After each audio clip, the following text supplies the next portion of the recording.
Hi, this is Kim Reads Urantia. Nice to see you here today. So I'm going to read to you about the Urantia book. First, we're going to read about, okay. First, we're going to read Light the Flame by Andrew Harvey. Light the Flame. Okay.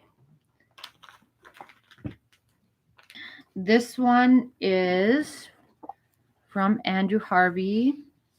Okay. Himself. Okay, so I'm going to read it. Okay. May I, as this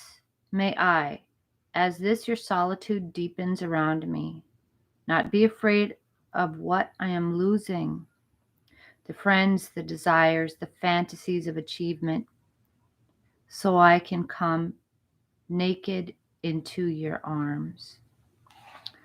Okay, so everything, make me not afraid to lose everything, because I have to come naked into your arms, right?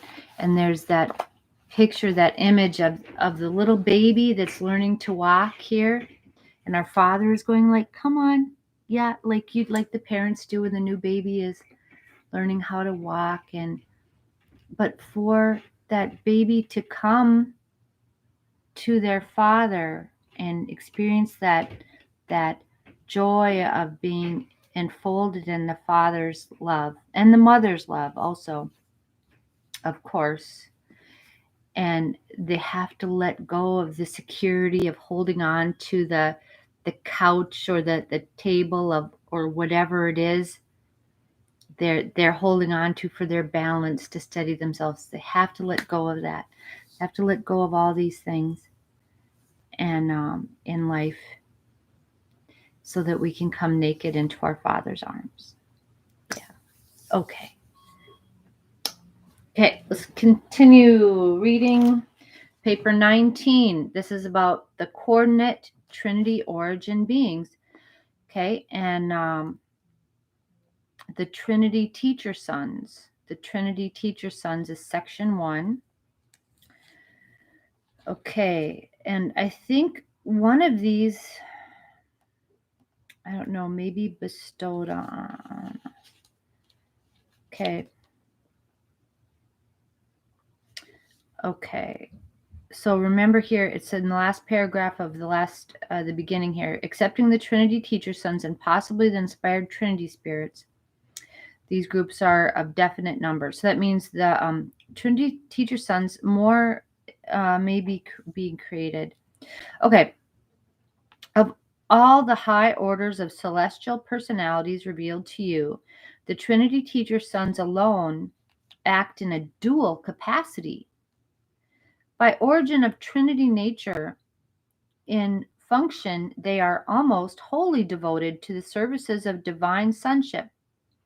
They are the liaison beings who bridge the universe gulf between Trinity and dual origin personalities. Be the bridge. What's I keep saying? Okay, they are the liaison beings who bridge the universe gulf between Trinity and dual origin personalities. Okay. While the stationary sons of the Trinity are of completed numbers, the teacher sons are constantly increasing.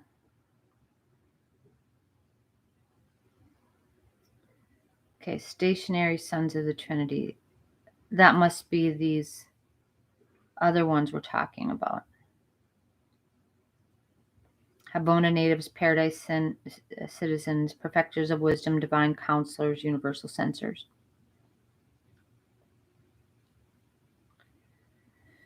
Okay.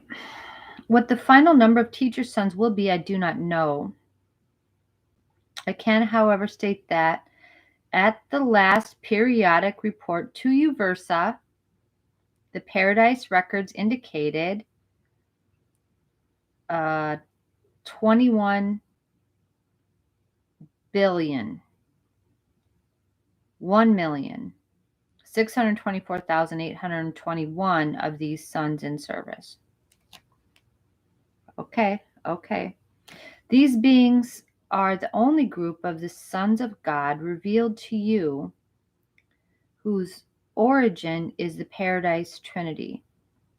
So these will be revealed to us. They are Trinity origin beings. So these are the only Trinity origin beings that will be revealed to us. They range the central and super universes,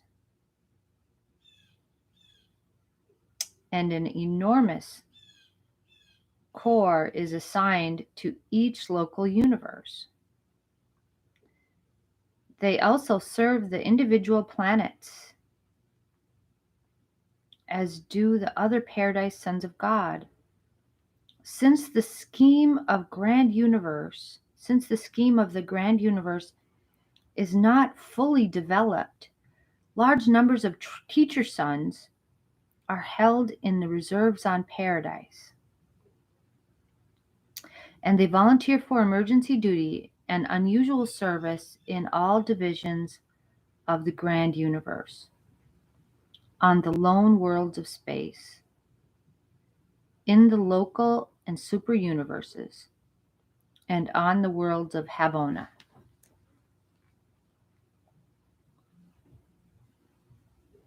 Oh gosh. Okay. Local super universes and on the lone worlds of Havona. And on the worlds of Havona. Okay, so they volunteer. They also function on paradise, but it will be more helpful to postpone their detailed consideration until we come to the discussion of the paradise sons of God.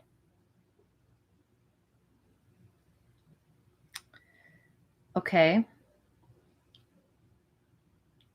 See, it starts to be just so many different kinds of beings. Okay, you want it to be kind of like cut and dried. This is in order, but there's so much detail in it. The reflective spirits, the seven master spirits, here all these days spirits. It gets to be a lot, to keep track of. Yeah. In this connection, however, it may be noted that teacher sons are the supreme coordinating personalities of Trinity origin. Okay, I think that's the real thing here. These guys are Trinity origin, which is kind of a big deal because it means they embrace the natures of all three deities in the Trinity. Yeah. In such a far-flung universe of universes, there's always great danger of succumbing to the error of the circumscribed viewpoint, to the evil inherent in a segmentalized conception of reality and divinity. Aha, there is a lot right there, and that's a lot of the evil that I see. People have this little bubble, and they think, okay, we got everything we need right here. We know everything here, and so that's a segmentalized viewpoint, and they carve out their little piece of reality and then discount everything else. And that's for the sake of security. They do that. People do that, but that's not real reality. Yeah, it's so much bigger and more complicated than that. So yep, they want to say, oh, just the Bible. We have to do exactly what it says in the Bible and all this. Okay, well, that was just one book. Not to demean the Bible. The Bible's great, but written for one group of people, a couple thousand years ago, or a few thousand years ago. So, and you can see how it changed from the Old Testament to the New Testament, but still we're stuck in that here. We got to have everything just like that. Okay.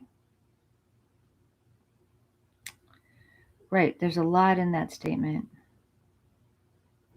A great danger of succumbing to the error of the circumscribed viewpoint. Okay, for example, the human mind would ordinarily crave to approach the cosmic philosophy portrayed in these revelations by proceeding from the simple and the finite to the complex and the infinite, from human origins to divine destinies. That path does not lead to spiritual wisdom. Right. Such a procedure is the easiest path to a certain form of genetic knowledge, but at best it can only reveal man's origin. It reveals little or nothing about his divine destiny. Fascinating. Okay.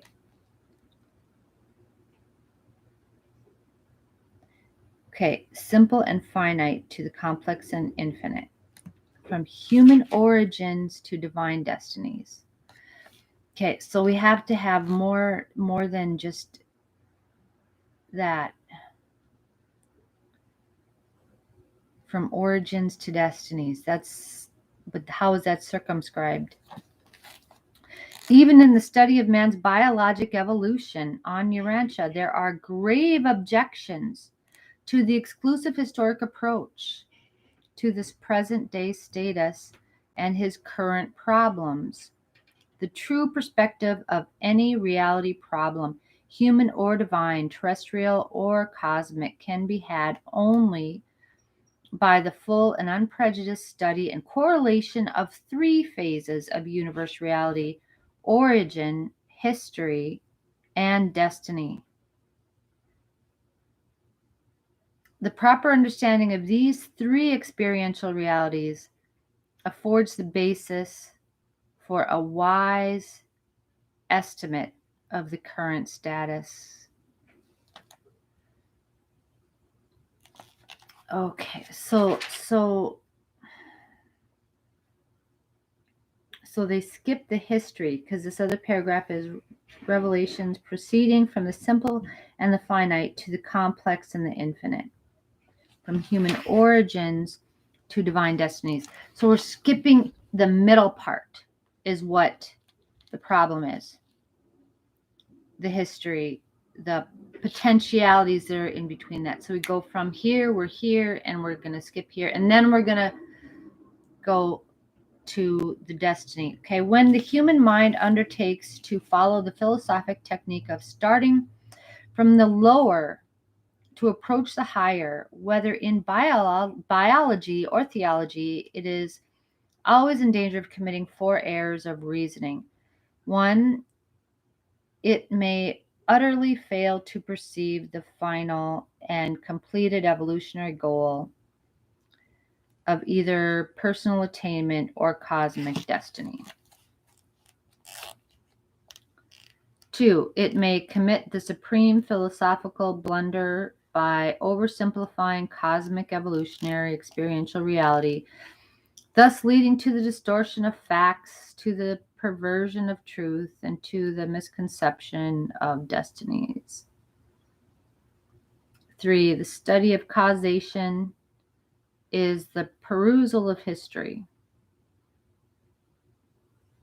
but the knowledge of how a being becomes does not necessarily provide an intelligent understanding of the present status and true character of such a being. Okay.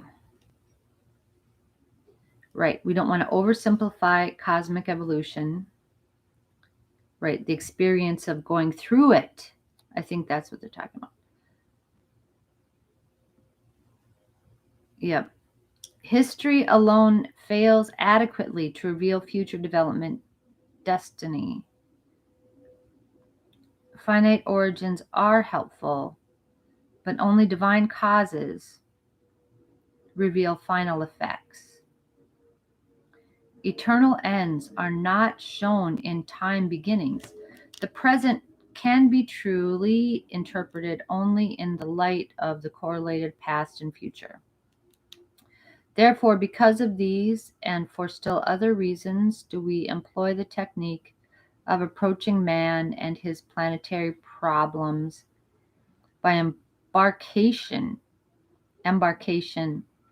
on the time-space journey from the infinite, eternal, and divine paradise source and center of all personality, reality, and all cosmic existence. Okay, so I see what I'm seeing here. I don't want to oversimplify this.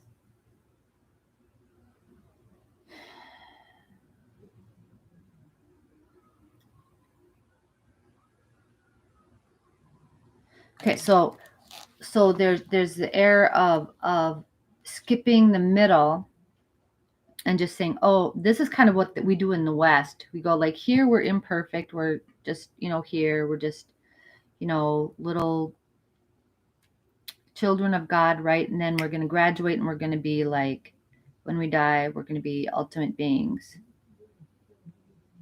in heaven. So all this in between here, we're not interested in.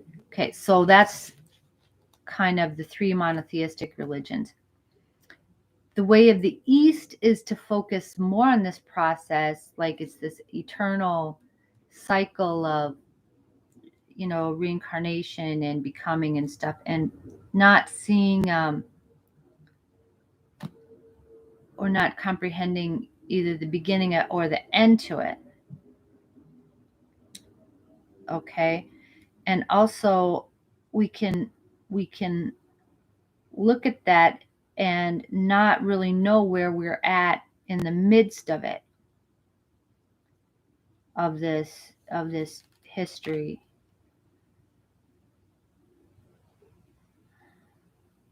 The study of causation is the perusal of history.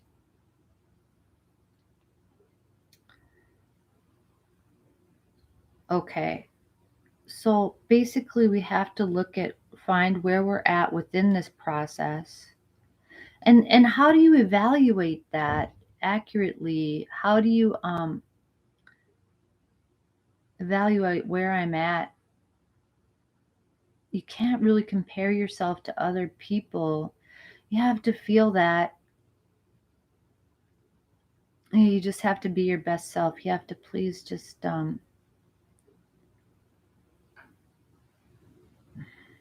don't know. You have to be humble though too. Because, if I start to say to myself, well, I'm this far in this journey, well, you don't really know. But I can look at some people and I say, oh, you guys are so messed up. Why don't you know this? Duh. But I have to be kind to those people because they need to discover what they need in their time too. So I think that's what is the hard part here, is evaluating and seeing myself as both a being that's growing towards perfection. Yeah, okay, I'm just gonna sign off now. Growing toward perfection, and that I'm okay where I'm at currently. Yeah, okay, but I have to go. Okay, thank you very much. We'll see you. Bye.